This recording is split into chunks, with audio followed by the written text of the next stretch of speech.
Sa mapagpalang araw po sa inyo lahat mga kaagapay, muli nagbabalik ako po inyong lingkod, si Kaagapay Mark. Bali ngayong araw, mag-aalas 5 na ng hapon. Bibisitahin po natin ulit sila Lea May at Raisa May para maghatid ng mga biscuit tapos kape. Namili po tayo diyan. Tapos magbibigay po tayo ng 1K cash para sa kanila.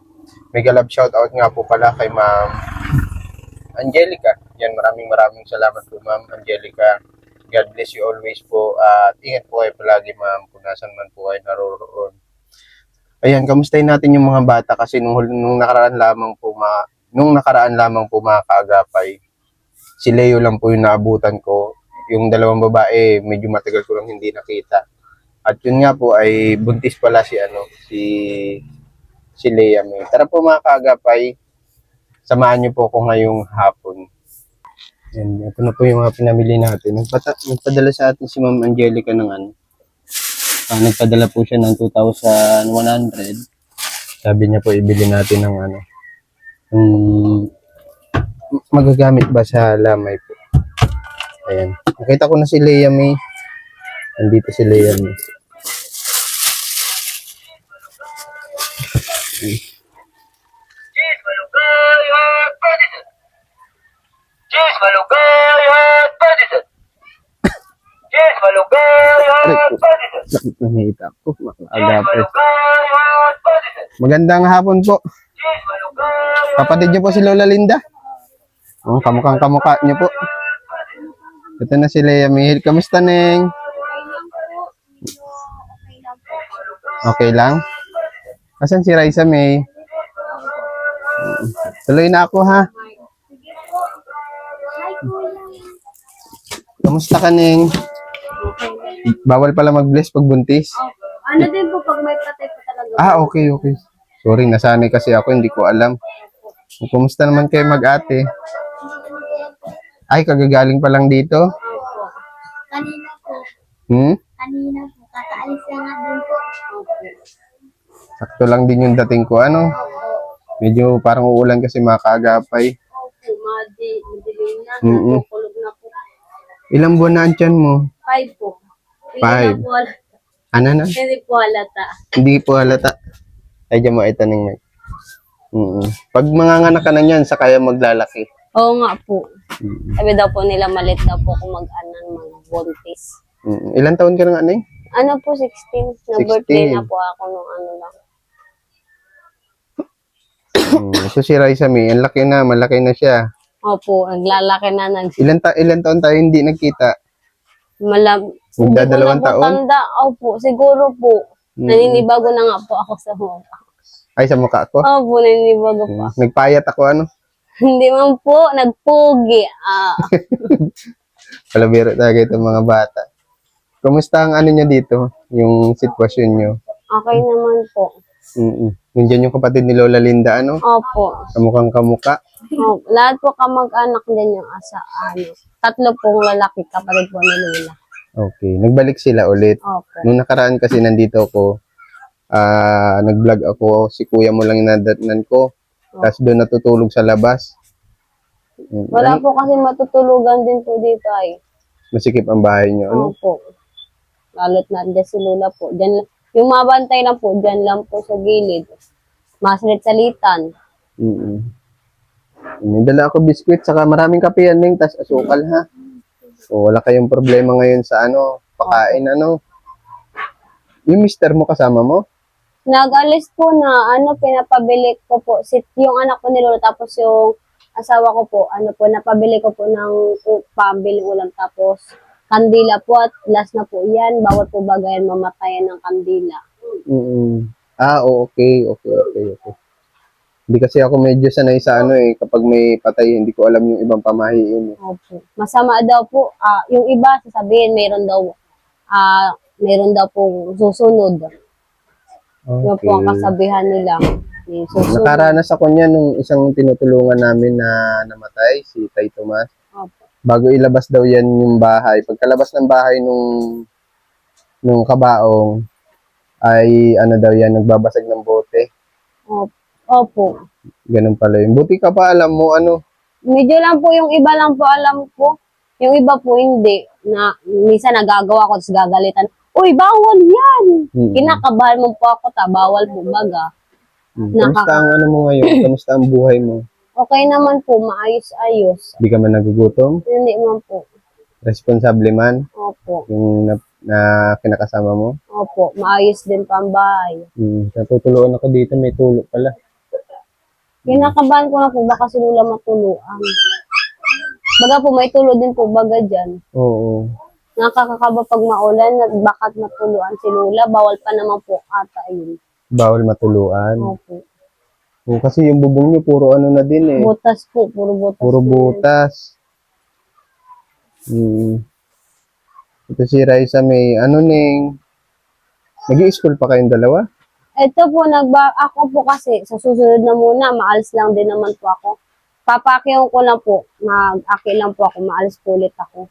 Parehas mo si kuya mo, si Leo. Si Kuya nag-aalis po ngunyan. Ito po, hindi muna nakapasok po ngunyan, gawa nga po na wala po kami lang mabantay. Si ate, si kuya, yun po yung nag-aaral si kasi ng mga papeles. Kami lang po mabantay dito. Nagsabi man na po ko sa teacher niya, problema lang po kasi nito, yung mga damit niya daw po, tapos yung uniform po baga. Ano daw po kasi, nangat-ngat po daw ng daga. Daga. Opo, si mga tinago po ni Lula. Mahilig po baga magtago si Lula ng gamit ni Pulot. Nung pagkarating ko dito nung una kong bisita ng Lamay, si kuya mo masyado nang na-depress, Opo, ako nga kagabi po, depressed din po na, di nagsasalita dyan. Kuya, dahil po kasi nagkakan. Di po nagkakan. Tapos, nagbantay lang kay Lula, hindi kami pinapansin. Nagaano lang po. Nakatunga nga lang po si kuya, hindi po nagsasalita. Depressed, kumbaga po, depressed po. Oo. Diyan na lang kayo diyan na lang kayo. At madilim dito sa pwesto ko. Opo. Tapos, Kagabi, di po nagkain. na Pero naman. po, kanina ako na po yung nagbantay, alas 4, hanggang alas 2, tapos alas 4 po, nagbantay po kami madaling araw. Pinatulog ko po muna si kuya, tapos ginising ko na lang din. Pinakain mo. Hindi po siya nagkain, ayaw po talaga. Bali po kaninang alas 11, pinilit ko po magising. Sabi ko, kuya, magising ka na. Sabi niya, busog-busog pa daw siya. Sabi ko, hindi man kita tatantanan dito. Nagtimpla po akong kape, tapos bigyan ko si kuya ng mga 3 tinapay na. Nagkain man po. Kasi pag ang tao depressed, laging nasa isip niya, piling nila busog sila. Walang gana kumain. Wala pong gana. Kaya si kuya mo, pinagsabihan ko din yan, pinayuhan ko na wag mo gutumin yung sarili mo kasi Kaya po. mahirap maglakad ng mga papeles na wala ka ba sa wisyo. Sinabihan ko na po yun, sabi niya po kasi kagabi gusto niya na din daw sumunod kay Lula. Sabi ko, huwag mo sabihin yan, mahaba pa ang buhay mo. Wag kang, hindi porket namatay si Lula, mawawalan ka na rin ng pag-asa. Sabi ko po ang ganyan kay kuya. Kinaulay-ulay ko po. Hindi po kasi nagsasalita si kuya, talaga nakatunga nga lang kagabi. Yan po. Pag ganyan, ang taon depressed, lagi mo lang, tama yung ginagawa mo, kinakausap mo, pinapakain mo, pinapayuhan mo. Tapos, sabihin mo, alalahanin niya yung mga bili ni Kuya Mark. Siguro nakalimutan niya na at ginising lang siya noon noong time na yon. Maaga ako pumunta, mga 6:30 siguro. Pinagising ko lang kasi at may bibigay ako importante sa kanya. Opo. Wala pang almusal yung si Leo. Kaya siguro ganun, tulala. Opo. Pero madalas pa rin siya tulala. Madalas po. Kaya na lang po, hindi naman sana makain tanghalian. Sinandukan ko, pinatukaw ko dyan, kumain ka. Sabi ko po ganyan, nagkain man po. Pagkatapos nun, mga hinantay niya mga alauna, naglakad na po sila ng papilis. Tiyahin mo yun o tiyuhin? Alin po? Yung kasama ni Leo? Hindi po, mama ng barkada po namin. Kasi po, yun yung mas may alam eh. Ay, tama yan. Kumbaga po, yung ng purok namin, puno ng purok namin, yun yung nag-assist.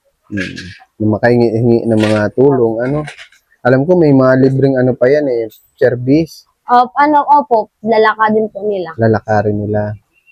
Para din na din po magastos at mahal din po ang renta sa mga van, ganyan, jeep. Ano po, Kamusta naman ikaw? Nakamove on ka man na? O paunti-unti lang sa pagkawala unti-unti ni lang Lola? po. Siyempre po, may talagang kailangan nating makalimutan nakaraan at Mm. gaya nga po, wala na po tayong magagawa. Andyan na po si Lola. Wala na po tayong magagawa. Kundi po tanggapin na lang. Tatanggapin na lang po. Si Kuya po, feeling ko po talaga hindi niya kaya. Kasi depressed na po si Kuya. Naawa na nga po ko doon. Lagi niyong lagi niyong bantayan si kuya niyo, kausapin niyo. Kahit hindi siya nagsasalita, payuhan niyo. Nandyan nga po lahat ng barkada niya nakapalibot lang sa kanya. Kinakausap po siya para di ma-depress. Kasi hindi niya din po hindi niya din po nakauli kagabi. Kahit sinabi na ng barka niya, hindi ka na dito, mausap-usap tayo, hindi po talaga si Kuya akin. Buti po, andyan din po sinda. Anong balak ni maiba ako, Lea May? Kasi nakausap ko si kuya mo, parang gusto niyang alagaan si Raisa May. Yun daw ang huling bili ni Lola sa kanya. Opo. Paras lang po kami, nagbabalak din po. Ito kasi si Raisa, nagbabalak din po kami kung Uuwi kayo dito? hindi po, kukuhain po namin. Nagbabalak pa lang man po, mag-uusap man din po kami ni Kuya. Pero kung hindi naman po, sige po, kay Kuya po muna siya. Basta wag lang, Kasi ang iniiwasan ko lang, pag kay kuya mo dinala si Raisa May, hindi naman ako nag-iisip na masama. opo. Mga barkada ni kuya mo lalaki. Unang-una, babae si Raisa May. Kahit ikaw naiisip mo yun, yung inuuna ko yung kaligtasan ni Raisa May. Gawa na din pong babae siya. Babae, oo. Hindi naman sa pag-aano, di ba? Opo. Mas Hindi maigi natin ng masasabi. mag-advance, mag-isip, Opo. kaysa mahuli pa ang lahat. Hindi naman ako nag-iisip na masama sa barkada ni kuya mo. Kaya lang kasi minsan ang barkada niyan dyan yung mga tukso, bisyo, Opo. Gets po naman po ito. Kaya ano bang magandang plano? Siguro pag-usapan niyo muna si Opo. kuya mo kasi medyo mahirap pa siyang kausapin at wala sa tuliro pa siya Opo. sa pagkawala ni Lola Linda. May pakaya. Doon pa lang po kasi sa hospital, ganyan na yan. Ako po kasi, bawal po baga ako magbantay at buntis po ako. Naintindihan naman po yun ni Kuya. Nag-chat man po ako duman kasi nasuspend yung account ko. Kaya di po naka-chat na parang tawag doon, hindi na po na-chatan yung account ko. Suspended na po 180 days. Punta lang po ko doon kada linggo kasi yun lang po yung motor free po. Yun lang po yung sasakyan namin kada linggo. Napunta po ako, yan si Lola, payat na talaga. Kada uwi na kami masabihan. Bini, ayoko na, pagod na ako. Sakaling mamatay man ako. Alagaan mo na lang yan si Kulot at tapos ang huling banggit daw po niya ni Lola nung namatay siya, si Richard po yung anak ng bunso. Yung lagi po baga pinupunta niya sa Maynila. Oo. Yung paborito po niya. Pero kasi may pamilya na ba yon? Meron na po. Oo. Ngayon, wala. Naman, may pamilya na siya. Ang mas importante, may tumutok kay Leo. Opo. Ano bang balak niya mag-stay dito? No? O gusto niya muna magbakasyon sa iyo? Hindi ko pa po alam kasi di pa naman po si Kuya nagsasabi. Gawa po din na makakausap si Kuya. Kasi ang kinakatakot ko dyan, baka kung ano mangyari kay kuya mo. Kaya nga po, naawa na din nga po ko, nakakabahan na din po ko dyan kay Kuya. Ang gawa nga po, hindi na nagsasalita, depressed ng maigi. Baka kung ano nang gawin sa sarili, yun ang iniisip ko. Ganun po baga ang mga depressed kung ano-ano lang naisip. Katulad nga po nung nagsabi na siya na ayaw niya na, gusto niya na mamatay, ganyan-ganyan. Sinasabihan ko man yan, doon po kayo nakabanta at baka tutuhanin niya. Siyempre, kapatid man po, kailangan ko pong sabi-sabihan si Kuya para magaan yung loob ni Kuya, para mag-ayos-ayos din naman.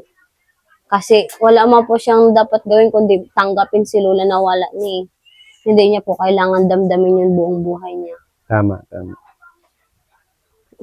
Kasi po tayong lahat na tao, may hiram lang din naman po kasi tayong buhay.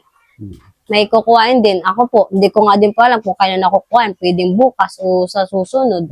Hindi din naman po natin alam yan. Kaya po dapat tanggapin lang po na kinuha na si Lula, binawi na ang kanyang buhay. Ganun po. Talagang hanggang dun lang. Kung yun yung kaloob ng Diyos, wala tayong, ayun nga sabi ko sa kanya, wala tayong magagawa. Opo, wala po. Ang buhay natin parang kandila lang yan. Kapag naubos na yung sulo, Mamamatay na po. mm-mm. Mawawala na ng init. So yun na yung kaloob ng Diyos eh. Kaya sa buhay natin dapat maaga natin tanggapin na hiram lang yung, tama yung sinabi mo kanina, hiram lang yung Hiram buhay lang. natin. Ano? Sabi ko nga sa kanya, magdasal ka palagi. Opo. Sabi ko, huwag ka nagmumukmuk sa isang sulok. Huwag mong hayaang kainin ka ng lungkot. Opo. Kasi kung sabi nga may nabasa ako, ang ano ba, ang si Taning, sabi si Taning, ano, kilala mo si Taning? Opo, yung ano sa... Diyan ka minsan sa papasok siya sa'yo, sa isip mo, sa ano mo, diyan ka niya sinusubukan. Opo, kung kaya. Minsan, pamapasok na. Minsan, bigla ka na lang gagalaw, ganun. Like, maisip mong kakamatay, ganito. Diyan, Itutulak, kumbaga, itutulak ka tama. po. Yan ang kinakatakot ko kay kuya mo. Kaya hanggat maaari, makapagbakasyon muna siya. Kailangan niya mo, Lalo ikaw, at medyo matured ka mag-isip. Opo. Hindi ko akalain na ganyan ka na Lahat matured naman po mag-isip. tayo. Siguro sa hirap ng buhay, ano? Opo. Sa dami ng pinagdaanan. Wala kayong magulang. Tanging lola lang ninyo ang gumagabay sa inyo, ano? Yung una, after na malibing si lola, kailan ba ang libing? Bukas daw po, pag di napatukan si Lula, bukas na po talaga. Si kuya po, gustong-gusto niya makasama pa si Lula, tapos madami pa din naman po yung lalakadin. Dito po. At least may katulong siya, ano? Opo, meron. Huwag nyo hayaan sila yun mag-isa, ha? Huwag nyo iwan mag-isa dito, ano? Kasi ang mga kabataan ngayon, mas marami ang depresyon sa mga kabataan ngayon. Opo, ay opo talaga, lahat po talaga, wala na po talaga masasabi. Miski sa school din, madami na din. Kasi ngayon din, 95 face ang pasado. Diyos ko, ang dami na nag-aangat. May ko sa'yo, bibigay ako sa'yo. Sukli ito, ha? Yung mga dinala ko, galing yan kay Ma'am Angelica. Opo. Thank you po. Marami pong salamat, Ma'am Angelica. Malaking tulong po ito.